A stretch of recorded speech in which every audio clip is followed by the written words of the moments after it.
അസ്സലാമു അലൈക്കും ഫ്രണ്ട്സ്. ഇന്നത്തെ വീഡിയോയിൽ രാവിലത്തെ കുറച്ച് മൊമെൻറ്റ്സാണ് ഷെയർ ചെയ്യുന്നത്. പിന്നെ നമുക്ക് എല്ലാവർക്കും ചാരിറ്റി ചെയ്യണമെന്ന് ആഗ്രഹം കാണും. പക്ഷെ നമുക്ക് അതിന് വേണ്ടിയിട്ടുള്ള പൈസയോ ഒന്നും നമ്മുടെ കയ്യിൽ കാണത്തില്ല. നമ്മളെ കയ്യിൽ പൈസയൊന്നും ഇല്ലാതെ ചാരിറ്റി ചെയ്യാനുള്ള ഒരു എളുപ്പ വഴി ഞാൻ ഈ വീഡിയോ കൂടെ പറയാം. ഇന്നത്തെ വീഡിയോയിൽ ഞാൻ സുബഹി തൊട്ടുള്ള രാവിലത്തെ കുറച്ച് മൊമെൻറ്റ്സാണ് കാണിക്കുന്നത്. രാവിലെ ഞാൻ ഈ ക്യാൻഡിലൊക്കെ കത്തിച്ച് വെക്കും. എന്നിട്ടാണ് ഞാൻ നിസ്കരിക്കാറും ഖുർആൻ ഓതാറുമൊക്കെ ഉള്ളത്. സുബഹിക്ക് നിസ്കരിച്ച് ദുആ ചെയ്തിട്ട് ഞാൻ പിന്നെ ഖുർആൻ ഓതും. ഞാൻ എൻ്റെ ബർത്ത്ഡേക്ക് കംപ്ലീറ്റ് ചെയ്യാൻ വേണ്ടി ഒരു ഹത്തം ഓതുന്നെന്ന് പറഞ്ഞില്ലായിരുന്നു. അതിപ്പോൾ 21 ദിവസമായി. ഇപ്പോൾ ഞാൻ സൂറത്തുൽ അൻകബൂത്താണ് ഓതിക്കൊണ്ടിരിക്കുന്നത്. ഖുർആൻ ഓതി കഴിഞ്ഞിട്ട് ഞാൻ പിന്നെ എൻ്റെ ദുആ ബുക്കിലെ ദുആകൾ ഓതും. എൻ്റെ ദുആ ബുക്കിൽ ഒരു ചെറിയ ദുആ നിങ്ങൾക്ക് ഞാൻ പറഞ്ഞു തരാം. ചിലപ്പോൾ നമുക്ക് നമ്മുടെ മനസ്സിൽ അള്ളാഹുമായിട്ടുള്ള ഒരു ബന്ധം കുറഞ്ഞു പോയ കണക്ക് തോന്നത്തില്ലേ? അള്ളാഹുവും നമ്മളും തമ്മിലുള്ള ബന്ധം സ്ട്രോങ് ആക്കാൻ വേണ്ടിയിട്ടുള്ള ഒരു ദുആ ഞാൻ പറഞ്ഞു തരാം. അല്ലാഹുമ്മ യാ മുഖല്ലിബൽ ഖുലൂബി സബ്ബിത് ഖൽബി അലാ ദീനിക. അള്ളാഹുവേ, ഹൃദയങ്ങളെ തിരിക്കുന്നവനെ, എൻ്റെ ഹൃദയം നിൻ്റെ മതത്തിൽ സ്ഥിരപ്പെടുത്തണമേ എന്നാണ് ഇതിൻ്റെ അർത്ഥം. ദുആയൊക്കെ ഓതി കഴിഞ്ഞിട്ട് ഞാൻ പിന്നെ ദിക്ർ ചൊല്ലാറുണ്ട്. ഇന്നലെ എൻ്റെ ഈ തസ്ബി പൊട്ടിപ്പോയായിരുന്നു. അതിന്ന് കെട്ടണം. ഇത് സാധാ നൂലായതുകൊണ്ടാണ് പൊട്ടുന്നത്. പ്ലാസ്റ്റിക് നൂലായിരുന്നെങ്കിൽ പൊട്ടത്തില്ലായിരുന്നു. നിസ്കാരമൊക്കെ കഴിഞ്ഞിട്ട് ഞാൻ പിന്നെ ഈ ചെടിക്ക് വെള്ളം ഒഴിച്ചു കൊടുക്കും. പിന്നെ പുറത്ത് വെയിലൊക്കെ ആകുമ്പോൾ ഞാൻ വെയിൽ കൊള്ളാൻ കൊണ്ടുവയ്ക്കും ഇതിന്. ഇത്താടെ വീട്ടിൽ നിന്ന് കുറേ ചെടികൾ തന്നെന്ന് പറഞ്ഞില്ലായിരുന്നോ? അതിൽ നിന്ന് കുറച്ചെടുത്ത് നട്ടതാണിത്. ചെടിയിൽ വെള്ളമൊക്കെ ഒഴിച്ചിട്ട് ഞാൻ പിന്നെ വിചാരിച്ചു ഇപ്പം തന്നെ തസ്ബി കെട്ടാമെന്ന്. ഈ തസ്ബി എനിക്ക് എൻ്റെ നിക്കാഹിന് കിട്ടിയതാണ്. പിന്നെ ഞാൻ ഓതുന്ന ഖുർആനും എൻ്റെ നിക്കാഹിന് കിട്ടിയതാണ്. ഇതിനു മുമ്പ് ഞാൻ ഓതിക്കൊണ്ടിരുന്ന എൻ്റെ ഖുർആൻ എനിക്ക് എൻ്റെ ഉമ്മാമ്മ തന്നതായിരുന്നു. നമ്മളെല്ലാവരും നമ്മുടെ ഉമ്മാമ്മയെ പൊന്നുമ്മ എന്നാണ് വിളിക്കാറുള്ളത്. ഞാൻ വീഡിയോയുടെ ഫസ്റ്റ് പറഞ്ഞില്ലായിരുന്നു നമുക്ക് പൈസയൊന്നും കയ്യിലില്ലാതെ എങ്ങനെ ചാരിറ്റി ചെയ്യാമെന്ന് പറഞ്ഞു തരാമെന്ന്. അതിനു മുമ്പ് ഞാനൊരു കാര്യം പറഞ്ഞുതരാം. നമ്മളെല്ലാവരും ഫോണൊക്കെ യൂസ് ചെയ്യുന്നവരാണ്. നമ്മൾ സോഷ്യൽ മീഡിയാസിൽ ഓരോ പോസ്റ്റും കമൻസും എല്ലാം കാണുകയും ലൈക്ക് ചെയ്യുകയും കമൻറ്റ് ചെയ്യുകയും ഒക്കെ ചെയ്യുന്നവരാണ്. നമ്മൾ ഓരോരുത്തരും ചെയ്യുന്ന കമൻറ്റും ലൈക്കും ഒക്കെ കൊണ്ടാണ് ഈ വീഡിയോകൾ മറ്റുള്ളവരിൽ എത്തുന്നതും. അതുകൊണ്ട് നമ്മൾ ചെയ്യുന്ന ഓരോ ലൈക്കിനും കമൻറ്റിനും ഒക്കെ നമ്മൾ അള്ളാഹുവിൻ്റെ അടുത്ത് കണക്ക് പറയേണ്ടി വരും. അതുകൊണ്ട് തന്നെ നമ്മൾ ചെയ്യുന്ന ഓരോ ലൈക്കും കമൻറ്റും ഒക്കെ സൂക്ഷിച്ച് വേണം ചെയ്യാൻ. നമ്മുടെ ഫോൺ കൊണ്ട് തന്നെ നമുക്ക് ഒരുപാട് തെറ്റുകൾ ചെയ്തു കൂട്ടാനും പറ്റും. നമുക്ക് ഒരുപാട് പ്രതിഫലങ്ങൾ വാങ്ങാനും പറ്റും.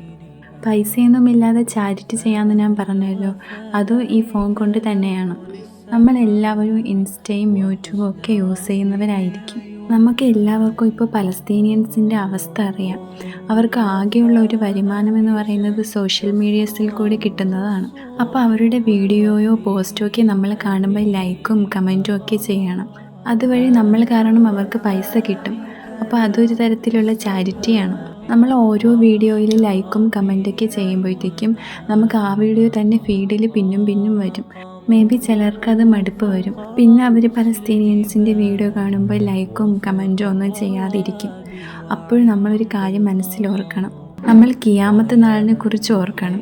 ചിലപ്പോൾ നമുക്ക് ഒരു നന്മയുടെ പേരിലായിരിക്കും നമുക്ക് സ്വർഗം കിട്ടാതിരിക്കുന്നത്.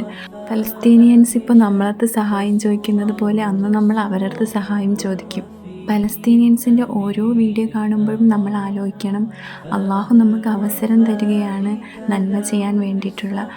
അപ്പോൾ അള്ളാഹുവിന് അത്രയും ആഗ്രഹം കാണും നമ്മളെ സ്വർഗത്തിലാക്കാൻ വേണ്ടിയിട്ട്. ഞാൻ പറഞ്ഞ പോലെ നമുക്ക് എല്ലാവർക്കും പൈസയൊന്നുമില്ലാതെ ചെയ്യാൻ പറ്റുന്ന ചാരിറ്റിയല്ലേ ഇത്. ഇനി അവരുടെ വീഡിയോ ഒക്കെ കാണുമ്പോൾ എല്ലാവരും ലൈക്കും കമൻറ്റും ഒക്കെ ചെയ്യണം. ഇനി നിങ്ങളുടെ ഫീഡിൽ ആ വീഡിയോസൊന്നും വരുന്നില്ലെങ്കിൽ നിങ്ങൾ സെർച്ച് ചെയ്ത് ആ വീഡിയോ കാണണം. ഈ ചെടികളൊക്കെയാണ് ഞാൻ ഇത്താടെ വീട്ടിൽ നിന്ന് തന്നെന്ന് പറഞ്ഞത് കഴിഞ്ഞ വീഡിയോയിൽ. ചെടിയിൽ വെള്ളമൊക്കെ ഒഴിച്ച ശേഷം ഞാൻ ടേബിളിൽ വെച്ചിരുന്ന ഈ ചെടി എടുത്ത് വെയിലത്ത് വയ്ക്കും. അപ്പോഴത്തേക്കും ബ്രേക്ക്ഫാസ്റ്റ് കഴിക്കാൻ സമയമാവും. പിന്നെ ഞാൻ ബ്രേക്ക്ഫാസ്റ്റ് കഴിക്കും. ഇന്ന് ബ്രേക്ക്ഫാസ്റ്റിന് പുട്ടും കടലക്കറി ആയിരുന്നു. ഒരു മുസ്ലിം എന്ന രീതിക്ക് നമ്മുടെ ജീവിതത്തിൽ മാറ്റം വരുത്തേണ്ട കുറച്ച് കാര്യങ്ങൾ ഞാൻ ഇനി പറയാം. ഒന്നാമത്തെ കാര്യമെന്ന് വെച്ചാൽ നമ്മുടെ ഡ്രസ്സിങ്ങാണ്. നമ്മുടെ ഡ്രസ്സിങ് നമ്മൾ അള്ളാഹു പറഞ്ഞതുപോലെ ആക്കണം. ചിലപ്പോൾ നമുക്ക് ഒറ്റയടിക്ക് മാറ്റാൻ പറ്റത്തില്ലായിരിക്കും. അപ്പോൾ നമ്മൾ ഓരോ സ്റ്റെപ്പായിട്ട് മാറ്റണം. നമ്മളിപ്പോൾ ഡ്രസ്സ് ഫിറ്റൊക്കെ ആയിട്ടാണ് ഇടുന്നതെങ്കിൽ ആദ്യം നമ്മൾ ഫിറ്റുള്ള ഡ്രസ്സൊക്കെ മാറ്റിയിട്ട് ലൂസുള്ള ഡ്രസ്സ് ഇടാൻ ശ്രമിക്കണം. പിന്നെ നമ്മുടെ മുടി മറയ്ക്കണം. അങ്ങനെ ഓരോ സ്റ്റെപ്പ് വൈസ് നമ്മളെ ഡ്രസ്സിങ് നമ്മൾ അള്ളാഹു പറഞ്ഞതുപോലെ ഇടാൻ ശ്രമിക്കണം. നമ്മൾ ഓരോ കാര്യം ശ്രമിക്കുന്നതിന് വരെ അള്ളാഹു നമുക്ക് പ്രതിഫലം തരും. പിന്നെ രണ്ടാമത്തെ കാര്യമെന്ന് വെച്ചാൽ നമ്മൾ നോൺ മെഹ്റംസിൻ്റെ അടുത്ത് കുറച്ച് ഡിസ്റ്റൻസ് പാലിക്കണം. പിന്നെ മൂന്നാമത്തെ കാര്യമെന്ന് വെച്ചാൽ നമ്മൾ കറക്റ്റായിട്ട് നിസ്കരിക്കണം. ഇത് ഞാൻ എല്ലാ വീഡിയോയിലും പറയുന്നതാണ്.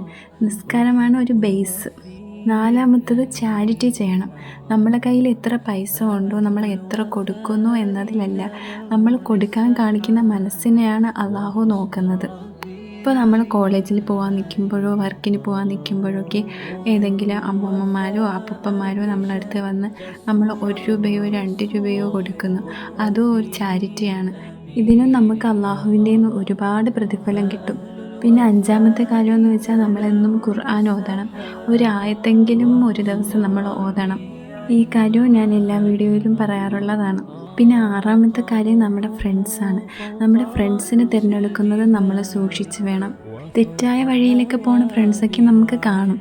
പക്ഷേ നമുക്ക് ഒരിക്കലും അവരെ വെറുക്കാനോ സ്നേഹിക്കാതിരിക്കാനോ പറ്റത്തില്ല.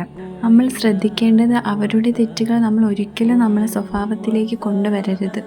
ഏഴാമത്തെ കാര്യമെന്ന് വെച്ചാൽ നമ്മൾ എന്നും തൗബ ചെയ്യുന്നത് ഒരു ശീലമാക്കണം. എട്ടാമത്തെ കാര്യം നമ്മൾ ഒക്കുമ്പോഴേക്ക് സുന്നത്ത് നോമ്പെടുക്കാൻ ശ്രമിക്കണം. ഇത്രയേ ഉള്ളൂ ഇന്നത്തെ video. Thank you for watching.